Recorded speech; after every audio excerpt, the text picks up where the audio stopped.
Saudi আরবে ৭ বাংলাদেশি গ্রেপ্তার। বিস্তারিত জানতে ভিডিওটির শেষ পর্যন্ত দেখুন।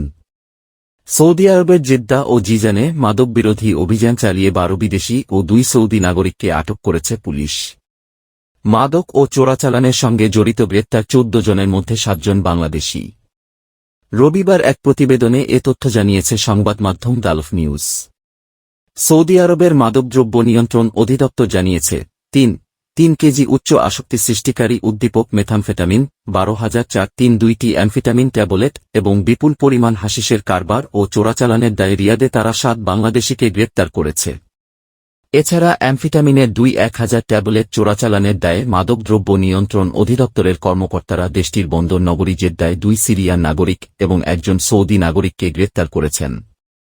পৃথক একটি অভিযানে সৌদি আরবের পবিত্র শহর মদিনায় এমফেটামিনের ৫,৬০০ ট্যাবলেট সহ একজন প্রবাসী এবং একজন সৌদি নাগরিককে আটক করেছে পুলিশ। এছাড়া দক্ষিণ পশ্চিমাঞ্চলীয় প্রদেশ জিজানের সীমান্ত লঙ্ঘনকারী ২ ইথিওপিয়ানকে আটক করেছেন সীমান্তরক্ষীরা। তারা ৪০ কেজি কাত নামক উদ্দীপক সীমান্ত দিয়ে পাচারের চেষ্টা করছিল। সাম্প্রতিক মাসগুলোয় সৌদি আরব মাদক চোরাচালানকারী এবং পাচারকারীদের বিরুদ্ধে দমনপীড়ন জোরদার করেছে, যাকে মাদকের বিরুদ্ধে যুদ্ধ বলা যাচ্ছে।